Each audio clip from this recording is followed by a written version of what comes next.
My dad lifted his glass and said, "Some kids make you proud, others just take up space. Some kids make you proud. Others just take up space." My name is Sophia Grace Miller. I'm 24. My father stood at the head table. His name is Richard. He was wearing a new tuxedo, and the chandeliers in the ballroom threw gold light across his face. He looked powerful. He looked happy. He raised his champagne glass. Beside him, my sister Kara was a cloud of white lace. It was her wedding. She was beaming. "I want to make a toast," my father said. His voice filled the room.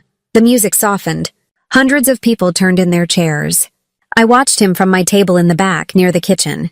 "Table 14, the overflow table. To my daughter, Kara," he said. "She has always been a joy. She lights up every room she enters." Kara blushed. Her new husband, Ethan, kissed her hand. My mother, Eleanor, watched them both with a smile so perfect it looked like it was carved from ivory. "As a father," Richard went on, "you want your children to succeed. You want to be proud of them." He paused. He looked away from Kara. His eyes scanned the crowd, right past me, as if I was just another part of the catering staff. Then he said the words, "Some kids make you proud."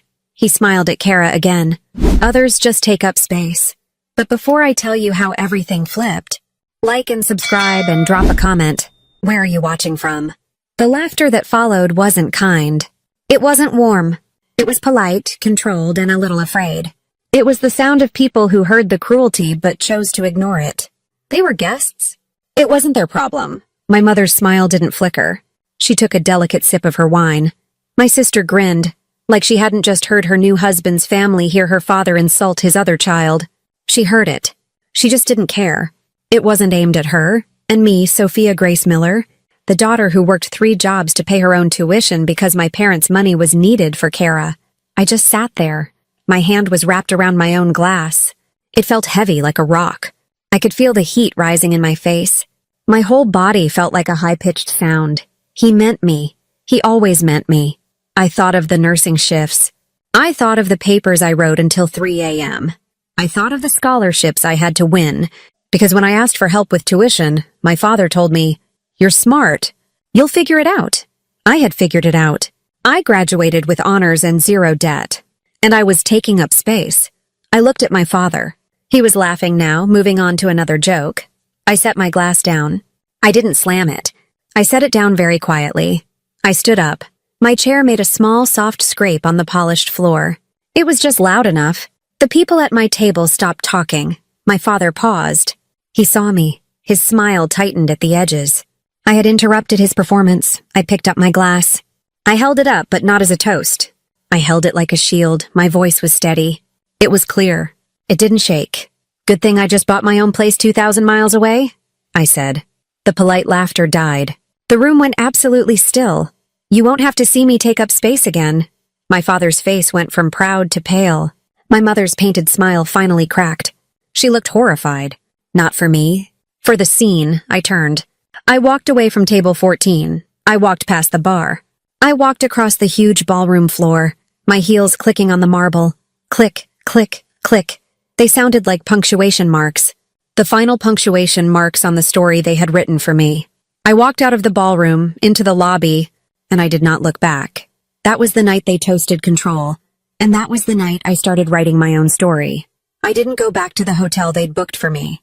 I drove my old Honda Accord to the small apartment I'd been renting for 2 years, the one my parents hated visiting because it was small and in a bad part of town. I packed a bag. I slept for 3 hours. 2 days later, I drove back to my parents' house in Indiana, the house I grew up in. It looked exactly the same. Same perfect green lawn. Same polished white porch lights. Same heavy oak door that always stuck in the humidity. The house smelled the same, too.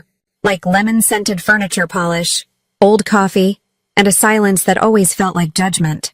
My car was in the driveway. I still had a key. I let myself in. My father was sitting at the kitchen table, the one where all our family dinners had happened. He was typing on his laptop. The click-clack-click of the keys was the only sound. He didn't look up when I walked in. I stood in the doorway between the kitchen and the hall, my old backpack in my hand.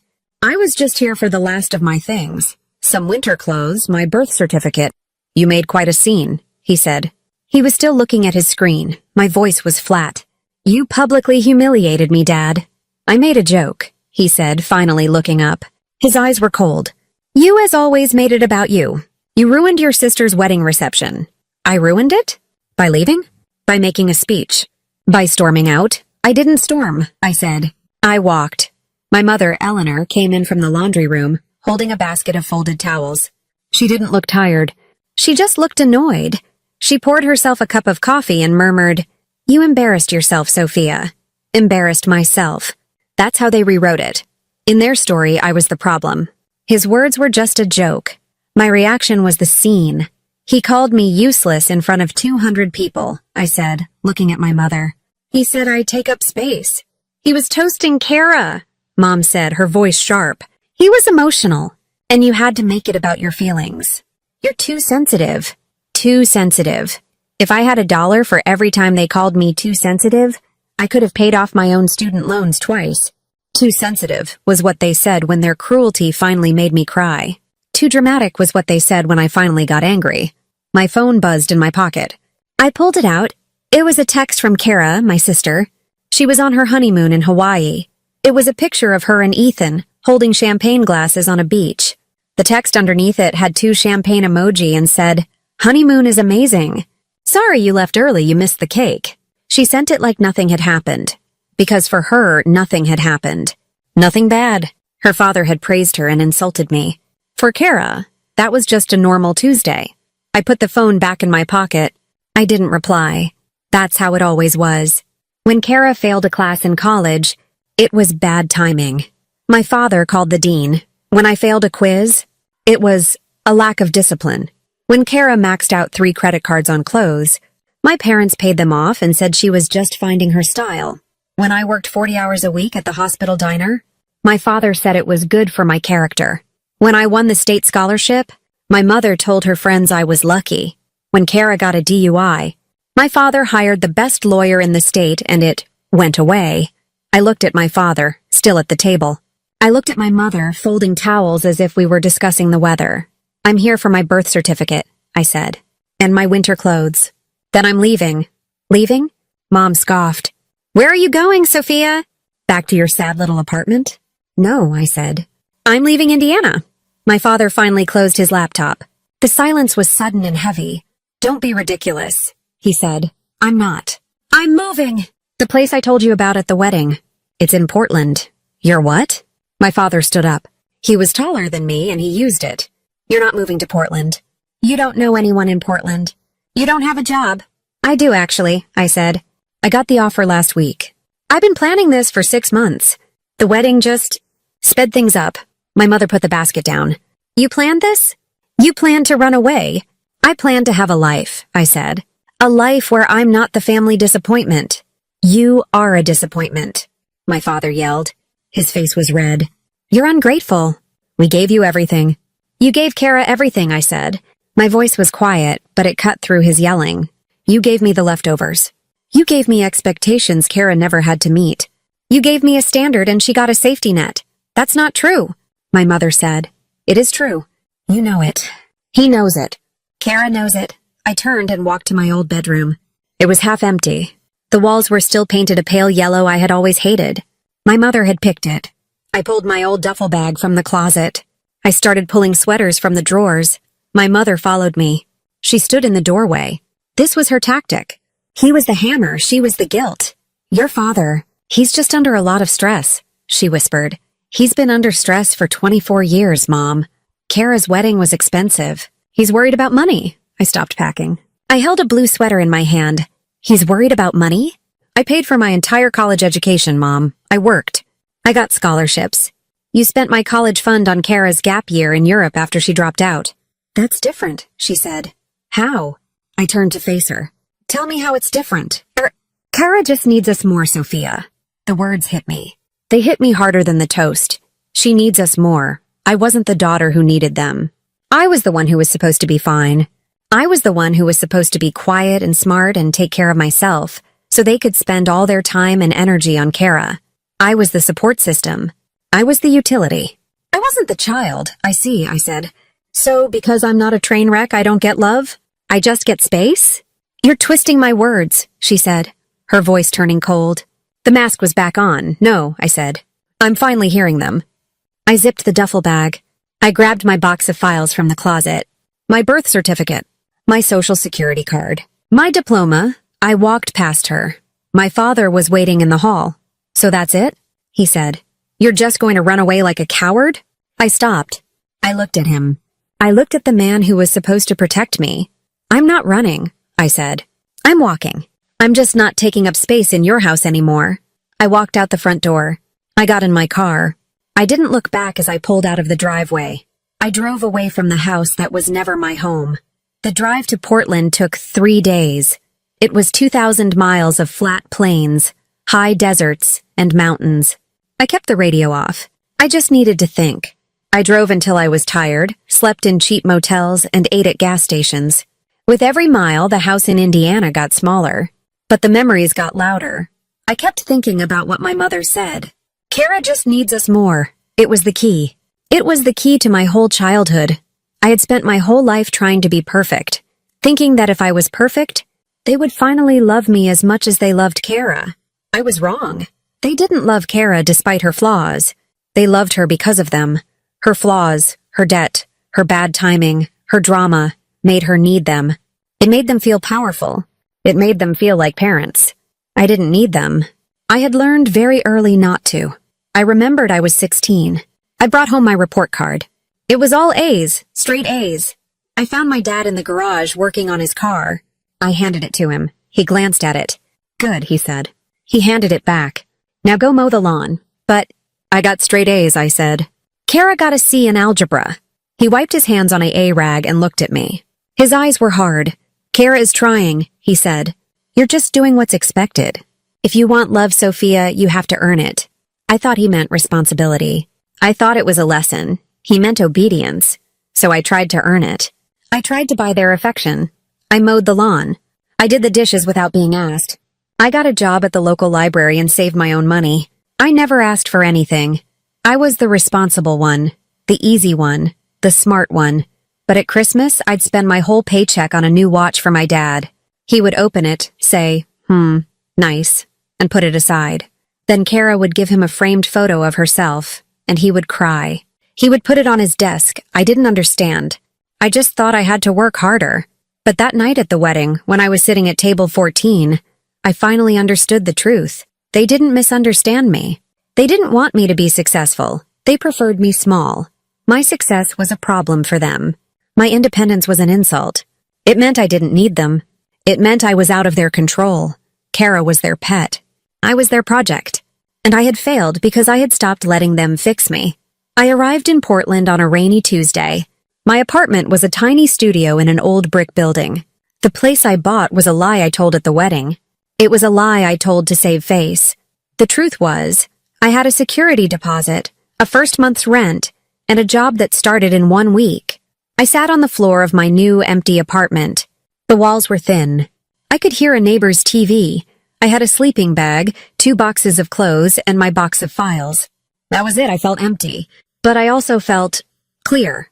For the first time in my life, I wasn't trying to earn anything. I was just here. I pulled out my phone.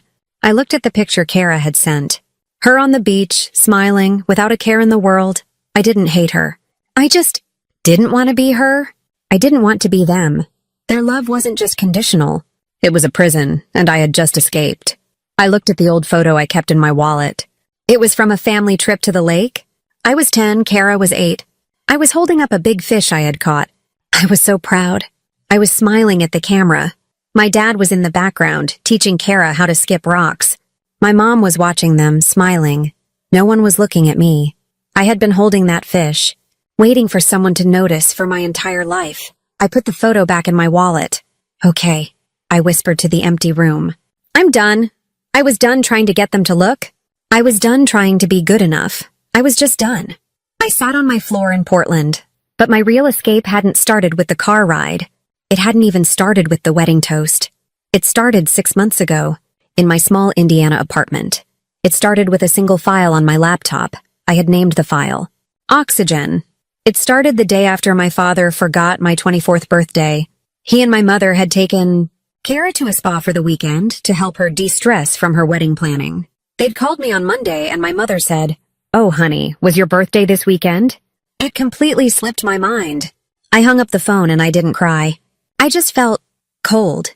I went to my laptop. I opened a new document, Oxygen. It was my plan. It started with a new bank account, one my parents didn't know about, an online-only bank with a different address. Then I started selling things. I sold the few pieces of good jewelry my grandmother had left me. My mother had always said they didn't suit me. I sold my old violin. I had played for 10 years. I was good. But my father hated the noise. Every time I practiced, he'd yell from his office to keep it down. I sold it to a music store downtown. The man gave me $800 in cash. It hurt, like I was selling a part of my own body. But when the money went into the new account, I felt lighter. I sold books from college. I sold clothes on Poshmark. I sold the desk my parents had given me for high school. Every dollar was a breath. Every sale was a step. I was working full-time at a small marketing firm in Indianapolis. I was good at it. My boss liked me. But I knew I couldn't stay. I started saving every single penny. I ate a ramen. I stopped buying coffee. I lied and said I was on a new budget. My Oxygen file had subfolders. One was called Jobs. One was called Cities. One was called Budget. I researched cities far away. Portland, Denver, Seattle, places that smelled like rain and cedar, not judgment. Places where no one knew my name. Places where I wouldn't be Kara's sister. I spent my nights tailoring my resume. I wrote cover letters. I practiced interview questions in my car. The whole time, I was terrified. I was terrified my mother would stop by my apartment unannounced and see my empty closets. I was terrified my father would somehow check my bank accounts. He had made me keep a joint family account with him for emergencies. I had to slowly, carefully, move my paycheck money out of it, 100 at a time, so he wouldn't notice the transfer. I was living two lives. In one life, I was Sophia, the quiet daughter. I went to Sunday dinners. I listened to my mother talk about Kara's wedding flowers. I nodded when my father complained about politics. In the other life, I was just Sophia. I was a ghost, packing up my life, one small piece at a time. A month before the wedding, I got an email. We'd like to schedule a second interview. It was a design firm in Portland. A good one. Creative director. I did the Zoom call in my car, parked behind a grocery store so no one could hear me. I wore a nice blouse and pajama pants. The interview was good. I felt good. A week later, the offer came. It was real. Good salary, benefits, moving assistance. I sat in my car and I just breathed. It was the first full breath I'd taken in years. I accepted the job. I found an apartment online. I signed the lease. I paid the deposit and first month's rent from my Oxygen account. That was the place I bought. It was mine. I had done it. I was going to leave the week after the wedding. I was going to sit them down, be an adult, and tell them. But then, at the reception, my father stood up. He raised his glass, and he gave me the exit I didn't even know I needed. He gave me permission to leave without guilt. He cut the final string himself. He said I take up space. So I decided to take my space. And take it 2,000 miles away. I was in my new Portland apartment for 3 days. I had an air mattress, a folding chair, and my laptop. The room smelled like new paint and rain. My job started in a week. I was sitting on the floor, eating cereal out of a paper cup when my phone rang. The screen flashed. Mom. My stomach dropped. 2,000 miles felt like 2 inches. I let it ring 4 times.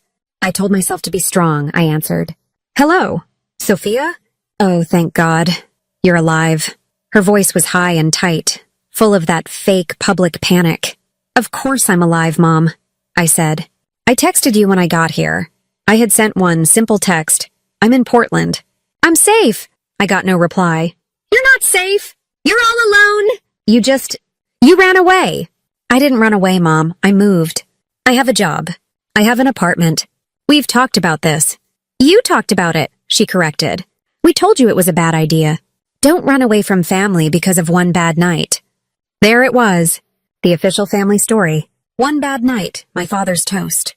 My escape, my new life. They had shrunk it all down to one bad night. Mom, it wasn't one night, I said, my voice tired. It was my whole life. You know that? You are breaking my heart, Sophia. she whispered. The tears were starting. They were always on time. After everything we've done for you. After all the sacrifices. The guilt. It was so thick I could barely breathe. It was their favorite weapon. What sacrifices, Mom? I asked. I stood up and started pacing the empty room. What did you do for me? You sat there. You watched him. You let him. You let him call me useless. You let him spend my college money on Kara. You stood in my room and told me Kara needs you more. He's your father, she cried. He loves you. He loves Kara, I said, my voice hard. He tolerates me. You're being selfish. You're only thinking of yourself. I stopped pacing. I looked out the window. The rain was washing the streets clean. Yes, I said. Yes, I am. For the first time. I have to go, Mom. I'm busy. I hung up. My hands were shaking. I sat on the air mattress and I cried. I cried for that 16-year-old girl trying to earn love.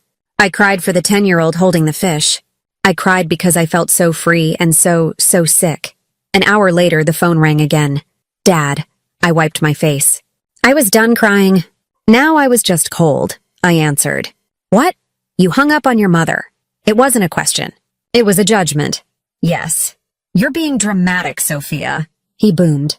I held the phone away from my ear. This whole thing. This move, it's childish. You're trying to punish us. I'm not trying to punish you, I said. I'm trying to leave you. I have a job, Dad. I have a lease. I pay my own bills. What part of that is childish? You're running from your problems. You're a coward. I am running from my problems, I said. And you're at the top of the list. There was silence. I had never ever talked to him like that. I could hear his breathing. Family is forever, he said. His voice was low. It was a threat. It sounds like a threat, Dad. It's a fact. You can't escape who you are. You're a Miller. No, I said. I'm Sophia. Just Sophia. You'll be back, he snarled. You'll fail. You think you're so smart, but you'll fail. You always do. You always do I? I asked. Or do you just tell me I do? I graduated with honors. I got this job. I paid my own way. Where's the failure, Dad? I am done, he yelled. You are not my problem anymore. Don't call here asking for money. I never have, I said. He hung up. I looked at my phone. The call was over. I felt nothing, just empty. I went into my contacts. I found his name. I pressed the block button. I found my mother's name. I pressed block. I felt sick. I felt free. That night I didn't sleep. I just sat by the window watching the rain in a new city. The folder on my laptop was named Oxygen. I didn't need it anymore. I was out. I was finally breathing. It had been 2 weeks since the wedding. 2 weeks since I walked out of that ballroom. 2 weeks of living in a strange, silent limbo. I was still in Indiana. I was still working at the small marketing firm downtown. I went to the grocery store. I paid my rent. From the outside, nothing had changed.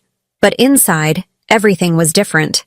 I was a ghost in my own life. I was saving every dollar. I was checking my Oxygen email account 10 times a day, waiting for a reply from the firms in Portland, Seattle, or Denver. The applications I'd sent after my father's call felt like small paper boats I'd pushed into a huge dark ocean. My parents and I were in a cold war.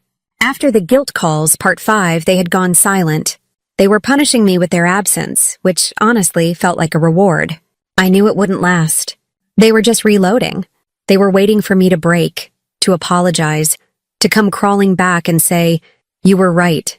I'm dramatic. Please forgive me." I was determined to die before I gave them that satisfaction. I was at my desk, editing a brochure for a local bank when my phone vibrated. I looked at the screen. Kara. My stomach didn't just drop. It evaporated. Kara never called me. Not unless she needed something, or more likely wanted to brag about something. She would call to tell me about a new purse, a new restaurant, or how perfect Ethan was. She was my father's daughter. All of her conversations were performances, but she was on her honeymoon in Hawaii. She shouldn't be calling me. She should be sending me annoying photos of beaches, which she had done, part 2, and which I had ignored. A call was different. A call meant trouble. I let it ring twice, my heart hammering. I stepped away from my desk and walked into the office stairwell. The air was cool and smelled like concrete. I answered. "Kara, is everything okay?" A sound came through the phone. It wasn't words. It was a horrible, wet, gasping sound. She was sobbing. It was the ugliest cry I had ever heard. Kara. What's wrong? Where are you? She choked. I'm home. I'm at my apartment. You're home? From Hawaii? He left me, she wailed, and the sound was so high-pitched, so animal, that I pulled the phone away from my ear. He left me, Sophia. He's gone. My brain went cold. What do you mean he's gone? Ethan? He packed a bag. He just left me. He said, she broke down again, a storm of sobs. I stood in the stairwell, my hand pressed against the cold cinder block wall. I should have felt sympathy. I should have felt sisterly concern. I felt nothing. Just a very tired, very deep sense of course. Kara, slow down. What did he say? He said, she took a huge, shuddering breath. He said he couldn't do it. He couldn't be married to me. He said I was just like them. Like Mom and Dad. Well, he wasn't wrong. And then he said he what, Kara? He said he needs space. That word. Space. The word my father had used as a weapon against me. Others just take up space. It hung in the air between us. The universe had a very dark, very specific sense of humor. Ethan, the golden boy husband, had just told Kara, the golden child wife, that she was taking up too much space. I couldn't speak. The irony was too thick. Sophia? She whispered. Are you there? Please. Please, can you come over? I'm scared. I don't want to be alone. I called Mom and Dad, and they're on their way, but they're so mad. Dad is yelling. I don't want to be here when he gets here. Please, Soph. Please. She was scared of Dad. Not of the heartbreak. Not of the divorce. She was scared of our father's reaction. That, I understood. The old gear clicked into place. The old role. Sophia, the responsible one. Sophia, the fixer. The one who cleans up the messes. I'll be there, I said, and hung up. I walked back to my desk. I told my boss I had a family emergency. He nodded, his eyes kind. Go, he said. I hope everything is okay. I drove to Kara's new apartment. It was a luxury high-rise downtown, one my father had co-signed the lease for. It was the kind of place I would never be able to afford, even with my new job. The door was unlocked. I pushed it open, and the smell hit me. It was a sour, sick-sweet smell. Heartbreak and champagne. Kara was on the floor. She was sitting in the middle of her brand-new living room, surrounded by stuff. Half-unpacked moving boxes were everywhere. Wedding gifts were still in their shiny wrapping paper piled in a corner. Clothes, expensive designer clothes, many with the tags still on, were thrown over the furniture. And there were bottles. Champagne bottles. Wine bottles. An empty vodka bottle on the kitchen counter. Kara was still in her pajamas. Her hair was matted. Her face was swollen and red. She was the perfect picture of a perfect life collapsing. He just left, she whispered. She was holding a single one of her new husband's socks. He just left. I walked past her and went into the kitchen. I found the coffee maker, a top-of-the-line machine that probably cost $500. I found the coffee. I started a pot. Did you just make coffee? She asked, her voice baffled. You need water and coffee, I said. Not more wine. I leaned against the marble countertop. What happened, Kara? I don't know, she cried, getting angry. We were fine. We were in Hawaii. It was perfect. And then, we had one fight. Just a stupid fight. I wanted to buy this bracelet, and he said we should wait, and I got mad. I told him my father would buy it for me if he wouldn't. I closed my eyes. Kara! And then it all came out. He started yelling. He said I was a spoiled brat. He said I was a black hole for money and attention. He said I didn't love him. I just loved having a wedding. He said I didn't know how to be a real person. She was sobbing again, rocking back and forth. He's so mean, Soph. He was so mean to me. But was he wrong? I asked. My voice was quiet. It wasn't an accusation. It was a simple question. Kara's head snapped up. She stared at me, her mouth open. What, you're taking his side? My husband just left me and you're taking his side. I'm not taking anyone's side, I said. I poured the black coffee into a mug and pushed it across the counter toward her. I'm just listening. I'm listening to what he said. He said you're just like Mom and Dad. He said you need space. He said you're a black hole for attention. You're happy. She suddenly shrieked, her voice turning venomous. You're happy this is happening to me. You've always been jealous of me. Jealous that I got Ethan. Jealous that Dad loves me more. I just looked at her. I didn't flinch. The old words didn't hurt anymore. They were just true. Yes, he does love you more, I said, my voice calm. And look where it got you. He loves you so much that he taught you how to be a person no one can stand to be married to for more than 2 weeks. She recoiled as if I had slapped her. I'm not happy, Kara, I said. I'm just done. I'm done pretending. Pretending what? Pretending that this family isn't a train wreck. Pretending that you're perfect and I'm the problem. Pretending that mom and dad are good parents. I walked into the living room, stepping over a $300 pair of shoes. You're sitting in a mess, Kara, but it's not the boxes. It's not the wine. It's them. It's their entire system. You're the perfect product of their system. And your husband, the first person you couldn't control with dad's money or mom's guilt, just returned you to the store. Kara was silent. The sobs had stopped. She was just staring at me, her eyes wide with a new dawning horror. It wasn't just heartbreak. It was understanding. She knew I was right. What do I do? She whispered. She sounded for the first time in her life like a small child. I have no idea, I said. But you always know what to do. I know what I'm going to do, I said. I'm going to leave. Leave? She asked. Like, leave the apartment? No, I'm leaving Indiana. I'm moving. Far away. Because of the wedding? She asked. Because of what Dad said? Yes, I said. Because of what he said. And because of what he's always said. And what he's always done. And what Mom has always let him do. Kara just sat there on the floor next to the sock. Then she said it. You were right to leave. Her voice was so soft I almost missed it. It wasn't for me. It was for her. She was saying it to herself. You were right to leave the wedding, she clarified, her eyes finding mine. You were right. I didn't say anything. I didn't say, I told you so. I didn't say, it's about time. I didn't say, welcome to the real world. I just stood there. Because sometimes the truth doesn't need sound. It just needs timing. The sound of the elevator door opening in the hallway outside the apartment made us both freeze. Heavy, angry footsteps. A key in the lock. Kara? My father's voice boomed. Kara flinched, hard, and scrambled to her feet. The terror was back in her eyes. Oh God, she whispered. He's here. I just stood by the kitchen counter and I waited. I wasn't running anymore. The next night, my mother called. The moment I saw her name on the screen, I knew. After the scene at Kara's apartment, the Cold War was over. They were launching the full-scale invasion.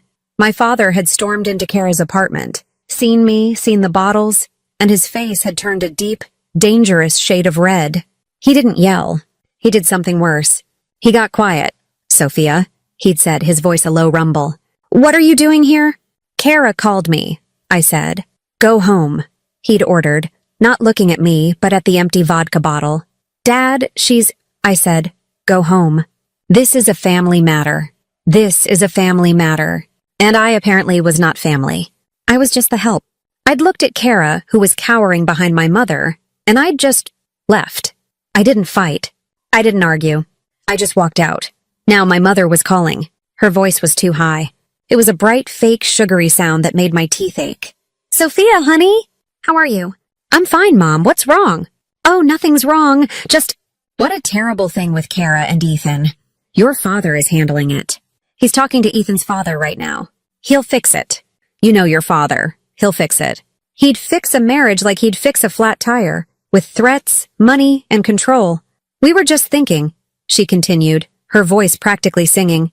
It's been a while. We should have a nice family dinner. All of us. Just connect. I stayed silent. Sunday night. Your sister's cooking. That was it. That was the tell. My mother never let anyone cook, ever. Her kitchen was her kingdom. She was the queen, and everyone else was a potential health code violation. She would let me chop vegetables, but she would stand over my shoulder criticizing the size of the dice. Kara wasn't allowed to boil water without supervision. If Mom was letting Kara cook, it meant one of two things. Either Mom was in a coma, or this was a trap. Kara's cooking. I said, my voice flat. Yes! She wants to make her lasagna. Won't that be nice?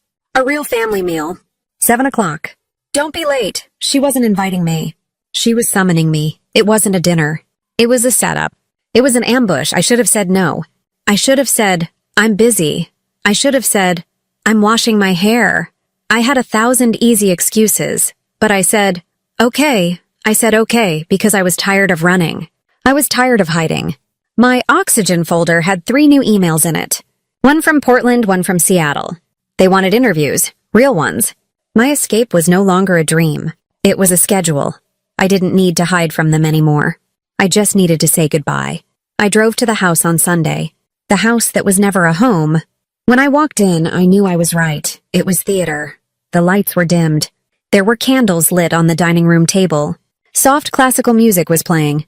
My mother, who usually wore slacks and a sensible blouse, was wearing a silk dress. "Sophia, darling." "You're here," she chirped, kissing the air next to my cheek.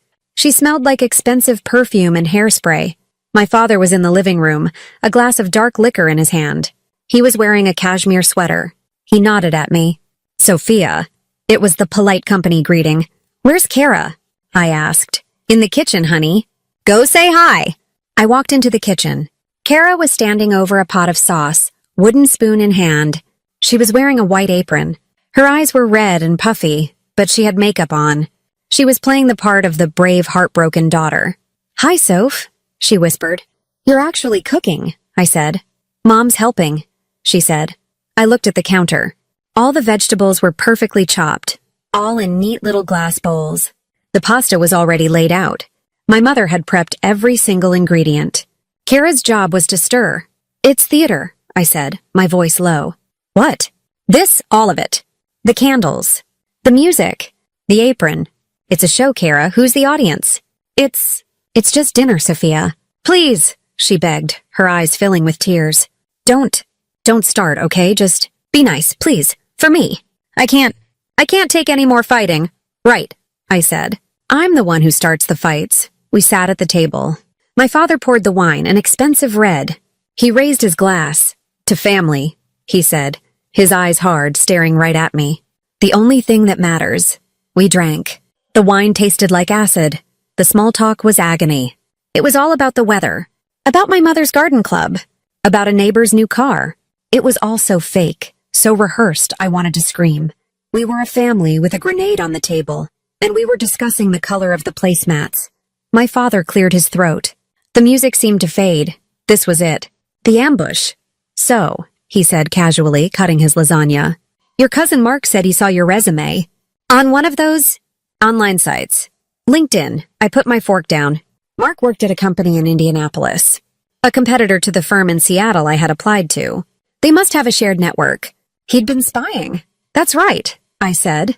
My mother leaned forward. Her smile was gone. Her face was a mask of practiced concern, the sugar-coated steel. "You're applying for jobs out west?"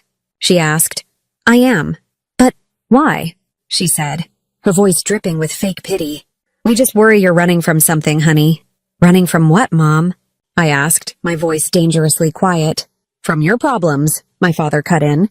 "From what happened with Ethan and Kara. You see a little bit of trouble, and you run. Just like at the wedding." I looked at Kara. She was staring at her plate, pushing a noodle around. "This has nothing to do with Kara," I said. "This is about me. I'm building a life. Maybe I'm running toward something," I said, looking at my mother. "Did you ever think of that? A better job. A new city." My father's tone shifted. The concerned dad was gone. The warden was back. "Don't make this another rebellion, Sophia," he said. "Rebellion," I repeated. I almost laughed. "That's your word for me, isn't it? Anything I do that you don't control is a rebellion. Graduating with honors was a rebellion. Paying my own tuition was a rebellion. Wanting a career is a rebellion." "Wanting a career," he scoffed. "You're a child playing games. This is your family. This is your home." "No," I said. "This is your house. It's your family. I'm just the staff. I'm the one who's supposed to be quiet and clean up the messes and be grateful for the scraps." "You're being cruel," my mother whispered, her hand flying to her chest. "Cruel?" I finally looked right at my father, the man at the head of the table. The king. He called me Space in front of 200 people. He told me I was a failure my entire life. He gave my college fund to my sister so she could go to Italy, and I worked nights at a hospital diner. But I'm cruel? I shook my head. And then I said the truest thing I had ever said to them. "Or maybe you've just always been cruel," I said. And I'm just the only one who's ever been brave enough to say it to your face. The room didn't just go quiet. It died. The air was sucked out of it. The only sound was the crackle of the stupid candles on the table. My mother looked like she'd been struck by lightning. Kara had her hands over her mouth, and my father, his face was white. He was staring at me, not with anger, but with a kind of stunned, primal shock. The mask wasn't just cracked. It was gone. The silence stretched on. It was a terrible, thick, heavy thing. It was the silence of a dam just before it breaks. My father's knuckles were white. He was gripping his wine glass so tightly I thought it might shatter. My mother was the first to move. She reached out, her hand trembling, and put it on my father's arm. "Richard, she doesn't mean it," she whispered. She's just lashing out. She's upset about Kara. She was trying to give me an out. She was trying to rewrite the script right in front of me. She was making me the hysterical daughter, making my truth a symptom of Kara's drama. I looked at my mother. "Don't do that," I said. "Don't use Kara to erase what I just said. Look at me, both of you. I wasn't yelling. I wasn't crying. My voice was as cold and steady as the floor. This isn't dinner," I said, pushing my chair back. "This is theater. It's a badly written play you put on every time you feel like you're losing control. The candles, the music, Kara's fake lasagna. It's all a set. You're not a family. You're a hostage situation." My father stood up. He did it slowly, deliberately. He was 6'2". He was used to towering over people. He was used to people shrinking. "Watch your tone," he said. His voice was low and shaking with rage. That was it. That was his last move. When he couldn't win on facts, he attacked the delivery. I stood up too. I wasn't as tall as him. I didn't have to be. My tone? I almost laughed. My tone, that's it? That's all you have left? "I am your father," he roared, "and I am your daughter. I'm not your employee. I'm not your property. You don't get to watch my tone anymore. I'm not 16. I'm not scared of you." "You should be," he snarled. "No," I said. "I shouldn't, and I'm not. Because I finally see you. All you care about is what people think. All you care about is tone and control and appearances. You don't care about me. You don't care about her." I pointed to Kara, who was silently weeping. "You only care about how we make you look. We're just accessories. We're just things you own." My mother started to sob. "Sophia, stop. You're destroying this family." "This family was already destroyed," I shot back. "I'm just the one who finally opened the door and let the smell out." "That is enough," my father yelled. He slammed his hand on the table. The glasses jumped. "Wine spilled. We gave you everything." It was the line. His final desperate nuclear option. The ultimate guilt trip. The words that were meant to remind me that I was nothing, that I was built from his charity, that I was indebted to him for the very air I breathed. It had always worked before. It had always made me shrink. It had always made me apologize, but I wasn't that girl anymore. I looked him right in the eye. His face was red. His chest was heaving. "No," I said. My voice was quiet. It cut through his rage like a knife. "You didn't give me everything. You gave Kara everything. You gave me a list of chores." I took a step closer. "You didn't give me love. You sold me approval at interest. And the payments were too high." He stared at me. His mouth opened, but nothing came out. And for the first time in my entire life, my father looked small. He was just a man. A sad, angry, weak man in a cashmere sweater, standing in a fake dining room, with a broken family he had bullied into silence. The power shifted. It left his body and it flooded into mine. It was warm and solid. It was mine. "I'm done," I said. I picked up my purse from the floor. I walked to the front hall. "You can keep the house," I said, my voice echoing in the hall. "You can keep the rules. You can keep the silence you demand from everyone." I turned, my hand on the doorknob. My mother was standing in the dining room doorway, her face a mess of tears and mascara. My father was still frozen by the table. "Kara was just a shadow. I'm keeping myself," I said, and I walked out. I walked out into the cool night air. I didn't run. I didn't slam the door, I just left. I left them in their theater with their cold food and their crackling candles. I got in my car. I sat in the driveway for 1 second. I looked at the house, my prison, and I put the car in reverse. I backed out of the driveway and I didn't look back. I knew, with a certainty that settled into my bones, that I would never, ever be in that house again. The break was clean. It was final. I didn't drive to my apartment. Not at first. I just drove. I drove through the quiet suburban streets of the town I grew up in. I drove past my high school. I drove past the library where I used to work, the park where I used to hide and read books. My hands were shaking. My heart was pounding so hard it hurt my chest. But I wasn't crying. I felt hollow. I felt light. I had done it. I had said the words that had been sitting in my stomach like stones for 20 years. You sold me approval at interest. I had taken my power back. After an hour, I went home to my own small apartment. The one they hated. The one that was my sanctuary. I walked in and locked the door. I double-bolted it. Then I walked to my desk and I opened my laptop. The adrenaline was still pumping. I knew I wouldn't sleep. This was the time. Not tomorrow. Not next week. Now. I opened my web browser. I logged into my bank. I saw the family emergency account my father had made me open with him when I got my first real job. It's just for emergencies, he'd said, so I can help you if you ever get in trouble. I knew, even then, it wasn't for helping. It was for watching. It was so he could monitor my salary. It was so he could see what I was spending. It was his leash. For the last 6 months, I had been slowly, carefully, moving my paycheck into my own oxygen account, the one he didn't know about. But there were still a few $1,000s in that family account. My last 2 paychecks. I looked at the transfer button. This was the real break. The emotional break was done. This was the financial one. My hands hovered over the keyboard. I thought about what he would say. Stealing. Ungrateful. I clicked transfer. I selected the account. I typed in the full amount. Every last penny that I had earned. I hit confirm. The screen processed. Your transfer is complete. Then I went to the account settings. I found the link. Close account. A pop-up appeared. Are you sure? This action is final. I clicked yes. Clean. Legal. Final. The account was gone. His leash was gone. I wasn't just his daughter. I was a legal adult, taking my own money from a joint account. He couldn't stop me. You said this was for emergencies, Dad. I thought. This was one. I was the emergency. I leaned back in my chair. The sense of relief was so huge, so total, that I finally cried. It wasn't a sad cry. It was a release.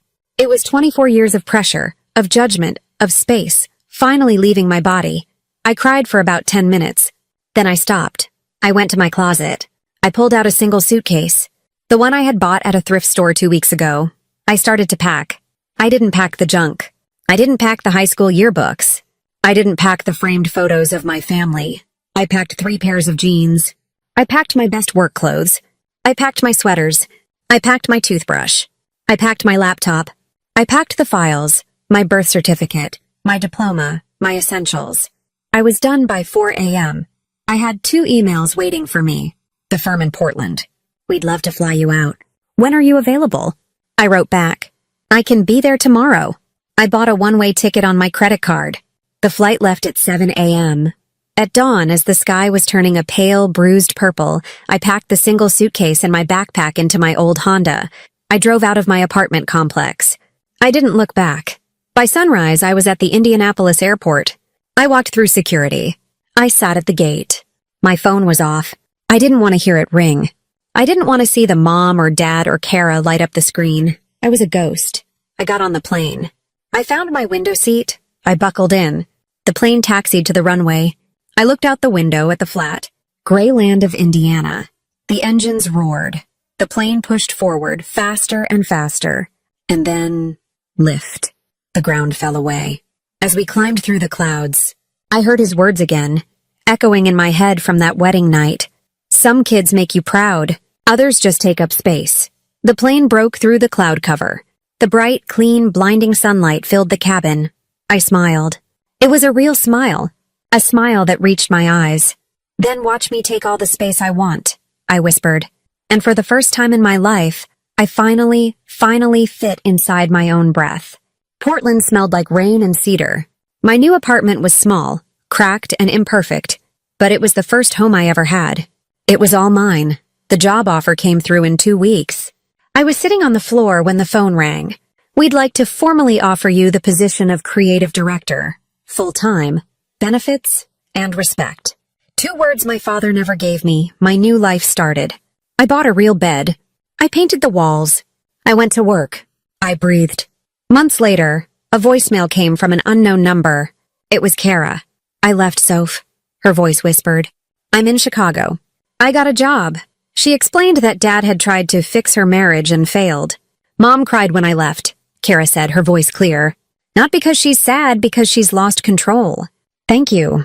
Thank you for showing me it's possible. I replayed the message twice. I didn't feel triumph. I just felt light. That night, I stood by my window. I poured a glass of water and raised it to the quiet, rainy city. Here's to taking up space, I whispered. Because peace isn't the silence they demand. That's just fear. Peace is the kind you create. And for the first time in my life, I finally fit inside my own breath.